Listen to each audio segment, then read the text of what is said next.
پھر انہوں نے خود پر اسپرے کا چھڑکاؤ کیا اور ندیم عباس، نور اسلم اور شہزاد خان سے رابطہ کرنے لگے۔ باری باری سب کو کہا کہ وہ تیار ہیں، میں بس نکلنے ہی والا ہوں۔ تو ان تینوں نے میسج بھیج دیا اور تقریباً 1 گھنٹے بعد وہ چاروں ایک بڑی جیپ میں کراچی کی طرف گامزن تھے۔ وہ چاروں باتوں میں مشغول تھے کہ اچانک ندیم عباس نے پوچھا، یار کیا زرغام محمود، ایس امتیاز، چاند زیب اور گلاب خان سولنگی بھی آ رہے ہیں؟ تو شاہان نے بتایا کہ وہ تو کب کے ڈر آفس میں پہنچ گئے ہیں۔ ارے واہ، یہ تو بہت تیز نکلے، شہزاد نے کہا۔ پھر سب نے کہکا لگایا۔ اور محمد شعیب اور شکیل نیازی وہ کدھر ہیں؟ شاہان نے ڈرائیونگ کرتے ہوئے شہزاد خان سے پوچھا تو اس نے بتایا کہ وہ دونوں پرویز احمد دولو کو لے کر آ رہے ہیں، میرے خیال میں وہ تینوں کراچی پہنچ گئے ہوں گے، شہزاد نے بتایا۔ تو شاہان نے گاڑی کی سپیڈ مزید تیز کر دی کہ کہیں وہ لیٹ نہ ہو جائیں۔ ادھر مریم فاطمہ سالگرہ میں پہنچنے کے لیے اپنی فراق استری کر رہی تھی تو اچانک اس کی موبائل کی رنگ بجی۔ سکرین پر اقرا قریشی جگمگا رہی تھی۔ فاطمہ نے جلدی سے کال پک کی۔ ہائے اقرا، کیسی ہو؟ مریم نے پوچھا تو اقرا بولی، میں بالکل ٹھیک ہوں، تم ریڈی ہو؟ اقرا نے مریم سے پوچھا تو مریم نے کہا بس 20 منٹ لگیں گے، تم آ جاؤ، مریم نے کہا تو اقرا نے اوکے بول کر کال ڈسکنیکٹ کر دی۔ نینا خان، فاطمہ خان اور رشک نور ڈر آفس کب کی آ چکی تھیں۔ نینا خان نے آتے ہی مریم کو ٹیکسٹ کر دیا تھا۔ سیدہ عطیہ زہرا ایک دن پہلے ہی آ گئی تھی تاکہ وہ سب ان کو ویلکم کہہ سکے۔ شگفتہ، ارم، رانی، ساجدہ، راجہ، پیا سحر بھی آ گئی تھی اور سبھی ایک دوسرے سے باتوں میں مشغول تھیں کہ ایک خوبصورت لڑکی ڈر آفس میں انٹر ہوئی۔ وہ کوئی اور نہیں بلکہ ایس حبیب خان تھی۔ سبھی اس سے ملی۔ وہ سب سے بڑی خوش اخلاقی سے مل رہی تھی۔ تو عطیہ زہرا نے پوچھا، بھائی تم کراچی میں تھی، اتنی لیٹ کیوں آئی ہو؟ تو ایس حبیب خان نے بتایا، مما کی طبیعت ٹھیک نہیں اس لیے لیٹ ہو گئی۔ اب ان کی طبیعت کیسی ہے؟ نینا خان نے پوچھا تو ایس حبیب خان نے بتایا، وہ پہلے سے بہتر ہیں۔ اور پھر وہ اپنی اپنی کہانیوں کے بارے میں باتیں کرنے لگے۔ ساحل دعا بخاری بھی ان سب سے مل کر بہت خوش ہو رہی تھی۔ مرد حضرات ایک طرف تھے اور خواتین ایک طرف تھیں۔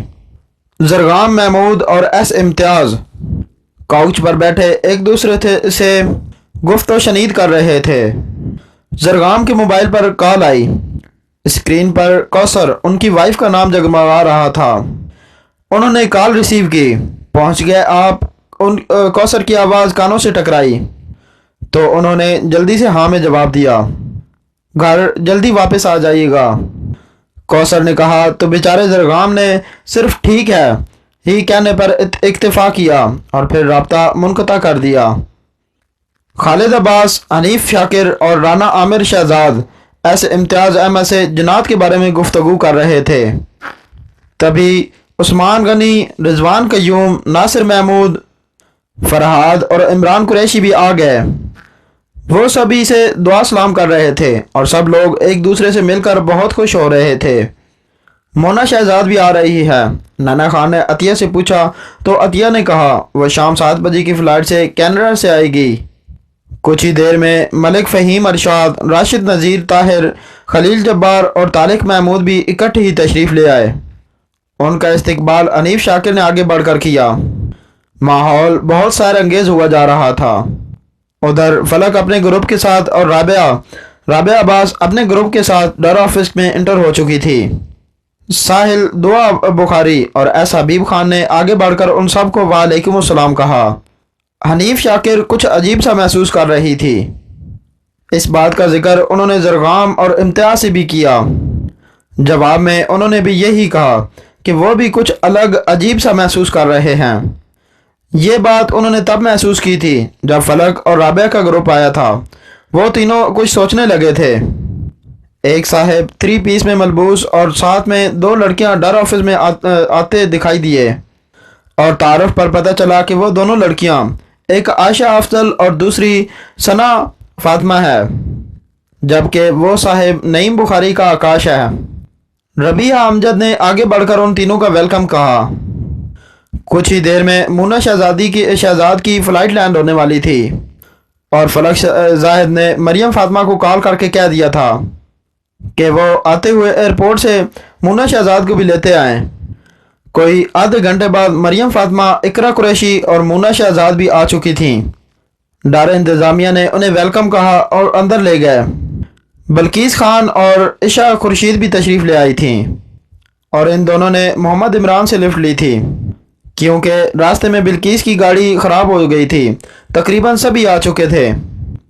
پھر اچانک کسی نے زور سے ہائے کہا تو سبھی نے مڑ کر صدر دروازے کی طرف دیکھا۔ وہاں ایک لڑکا کھڑا تھا۔ پھر وہ آہستہ سے چلتا ہوا اندر آیا تو پتہ چلا کہ وہ مدثر بخاری ہے۔ اس سے مل کر سب بہت خوش ہوئے۔ سب لوگ ماحول کو کافی انجوائے کر رہے تھے۔ پہلے تو ان کا کلمی رابطہ ہوتا تھا، مگر اب سب ایک دوسرے سے فیس ٹو فیس مل رہے تھے۔ سب لوگ بہت خوش ہو رہے تھے، مگر ان سب میں حنیف شاکر، زرغام محمود اور امتیاز احمد پریشان دکھائی دے رہے تھے۔ ایسا لگ رہا تھا جیسے کچھ ہونے والا ہے، کچھ انہونا سا، کچھ سمجھ میں نہیں آ رہا تھا۔ لیڈیز اینڈ جینٹل مین، جیسے کہ آپ سب جانتے ہیں کہ آج ڈر ڈائجسٹ کی سالگرہ ہے۔ پہلے ہم اکیلے ہی ڈر کی سالگرہ مناتے تھے، مگر اس بار ہم نے سوچا کہ کیوں نہ ڈر کی آل ٹو آل فیملی کو انوائٹ کیا جائے اور سب مل کر سالگرہ سیلیبریٹ کریں۔ کچھ لوگ مصروفیت کی وجہ سے نہیں آ سکے۔ اگر غور کیا جائے تو لفظ ڈر، اس کا تھیم ہی خوفناک سا ہے، تو کیوں نہ مزہ خوف پیدا کرنے کے لیے کچھ الگ کیا جائے۔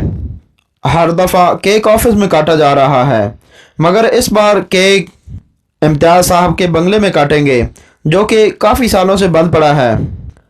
کب سے بند ہے وہ؟ ناصر محمود نے سوالیہ انداز میں پوچھا تو جواباً امتیاز احمد نے بتایا کہ وہ تقریباً پاک ہند کی تقسیم سے بھی پہلے کا بند پڑا ہے، شاید 1.5 صدی سے بھی بند ہے۔ پھر تو بہت انجوائے کریں گے، سب نے یک زبان ہو کر کہا۔ اس سے پہلے کہ وہ کچھ بولتے، 3 لڑکیاں اور ایک آدمی اندر داخل ہوئے۔ انٹروڈکشن ہونے پر پتہ چلا کہ وہ آدمی سکندر حبیب گجر ہیں اور لڑکیاں سائمہ شاہد، قاہرہ خان اور فرح انیس ہیں۔ ماحول بڑا دلچسپ ہو گیا تھا اور پھر سبھی لوگ امتیاز احمد اور ایڈیٹر خالد صاحب کے ہمراہی میں اس بنگلے کی طرف چل پڑے۔ بنگلہ زیادہ دور نہیں تھا، اس لیے سب لوگ پیدل ہی بنگلے کی طرف چل پڑے۔ راستے میں حنیف شاکر زرغام محمود سے کہہ رہے تھے، میرے خیال میں بنگلے میں جانے کا فیصلہ ٹھیک نہیں، کیونکہ بنگلہ ایک عرصہ سے بند پڑا ہے اور میں نے سنا ہے کہ اس طرح کی جگہ پر آصف وغیرہ اپنا مسکن بنا لیتے ہیں۔ تو زرغام محمود مسکراتے ہوئے بولے، کیا آپ کو کچھ غیر ضروری محسوس ہو رہا ہے؟ اگر ایسا کچھ ہے تو آپ مجھے بتائیں، کچھ خاص تو نہیں ہے؟ حنیف شاکر نے ایک گہرا سانس خارج کرتے ہوئے کہا، پہلے مجھے بھی ڈر آفس میں کچھ محسوس ہوا تھا، مگر وہ سب ادھر آفس میں ہی ہوا تھا۔ خیر، بنگلے میں جا کر وہ بھی واضح ہو جائے گا۔ لڑکیاں اور لڑکے تیزی سے بنگلے کی طرف بڑھتے جا رہے تھے، مگر ان دونوں کی رفتار تھوڑی دھیمی تھی۔ تبھی خالد شاہان کی آواز ان کے کانوں میں سے ٹکرائی، آپ دونوں کیوں اتنی دھیمی رفتار چل رہے ہیں؟ تو زرغام محمود نے مسکراتے ہوئے کہا، ویسے ہی۔ تو خالد شاہان مسکراتے ہوئے آگے بڑھ گیا۔ سبھی کتنے خوش ہیں نا؟ حنیف شاکر نے زرغام سے کہا تو انہوں نے کہا، بھائی اتنے عرصے سے ایک دوسرے کی کہانیاں پڑھتے آ رہے ہیں اور آج ایک دوسرے کو دیکھنے اور ملنے کا اتفاق ہوا ہے، تو خوش ہونا فطری سی بات ہے۔ تو دونوں مسکراتے ہوئے آگے بڑھ کر سب میں شامل ہو گئے۔ جب سارے لوگ بنگلے میں پہنچے تو ساحل آبرو نے ان کا شاندار استقبال کیا۔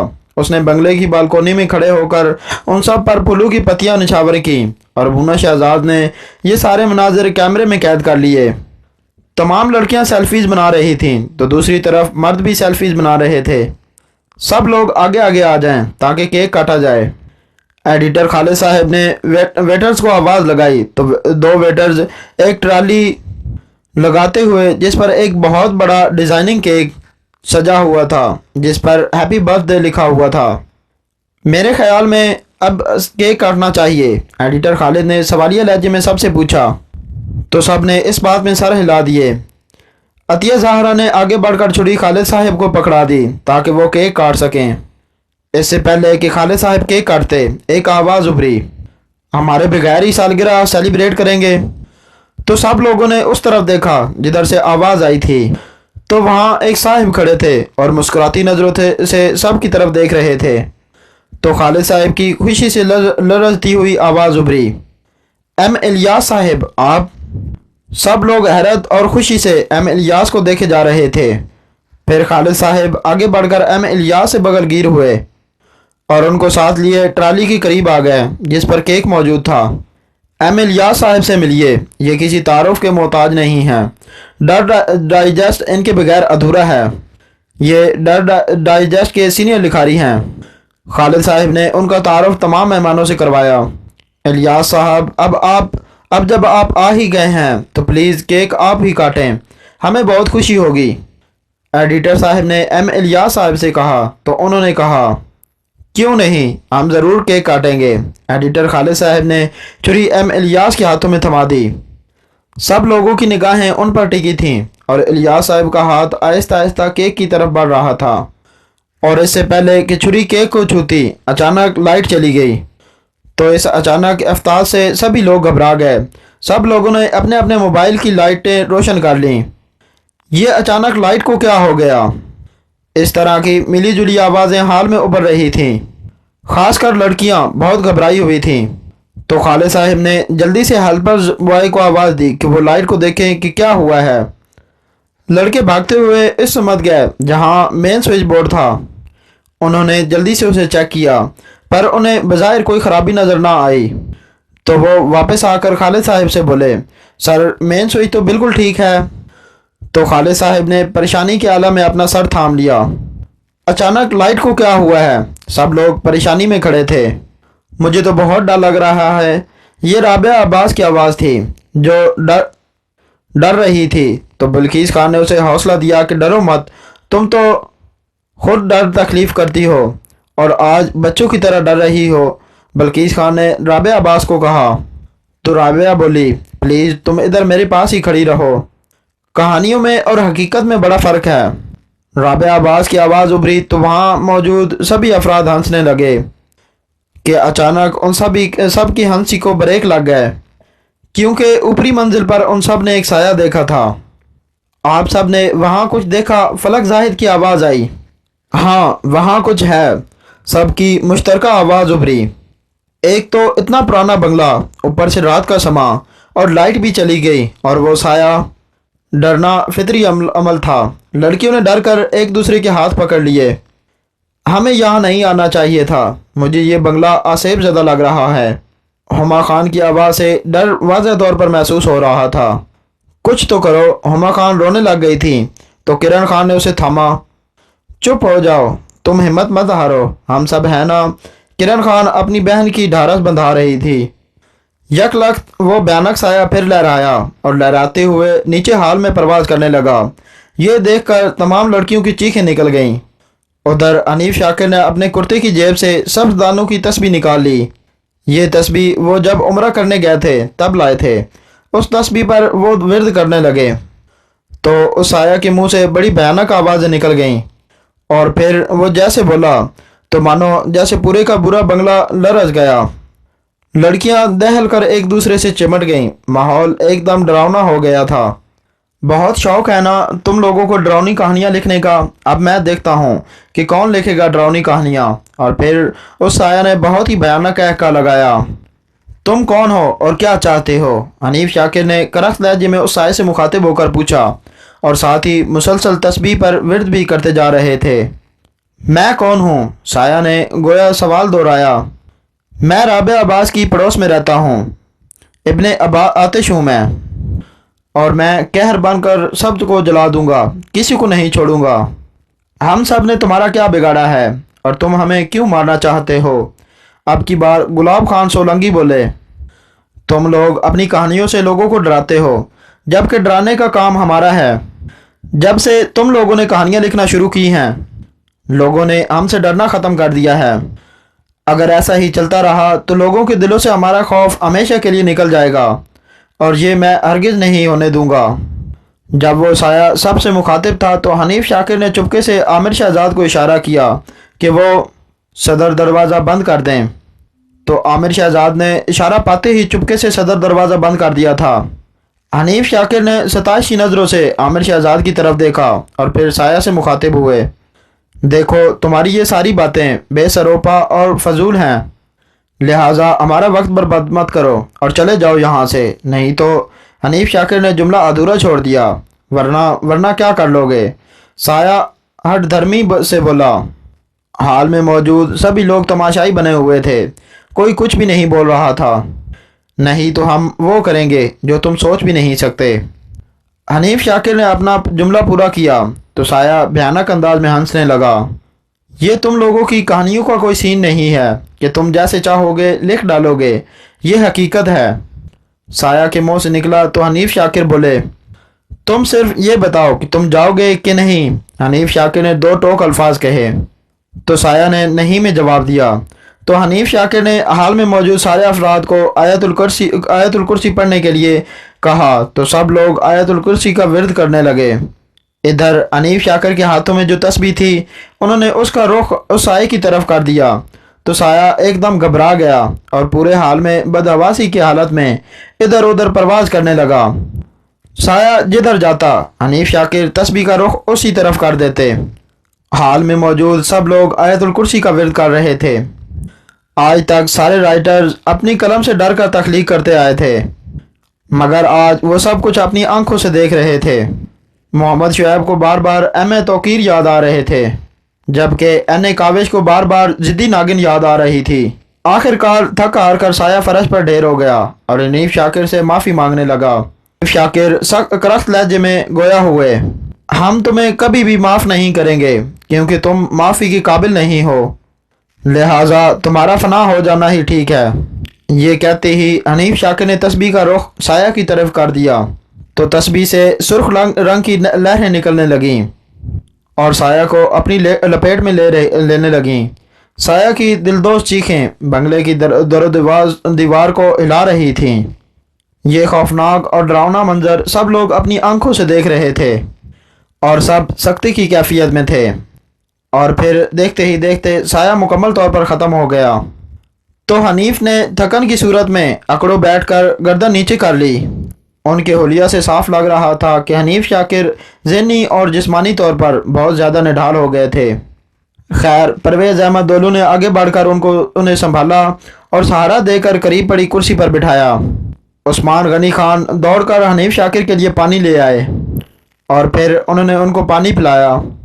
اس ساری کارروائی میں حنیف شاکر بہت زیادہ تھک گئے تھے، اور پھر حنیف شاکر نے سب کو بتایا کہ سائے کا خاتمہ ہو گیا ہے، اور پھر اچانک لائٹ آ گئی تو پورا بنگلہ روشنی میں نہا گیا۔ سارے لوگوں نے خدا کا شکر ادا کیا کہ مصیبت ٹل گئی تھی۔ سب لوگ حنیف شاکر کا بھی شکریہ ادا کر رہے تھے۔ ماحول ایک بار پھر پہلے کی طرح ہو گیا تھا۔ سب لوگ سالگرہ دل سے انجوائے کر رہے تھے۔ یہ سالگرہ سب کے لیے یادگار بن گئی تھی اور پھر کیک کاٹا گیا۔ سب نے باری باری ایڈیٹر خالد صاحب کو مبارکباد دی اور یوں یہ ڈر اسپیشل سالگرہ اپنے اختتام کو پہنچی۔ دوستوں اگر آپ کو یہ ویڈیو پسند آئی ہے تو برائے مہربانی اس ویڈیو کو لائک کریں، ہمارے چینل کو سبسکرائب کریں اور بیل آئیکن کو دبا دیں تاکہ ہر آنے والی نیو اپڈیٹ آپ تک آسانی سے پہنچ سکے۔ شکریہ۔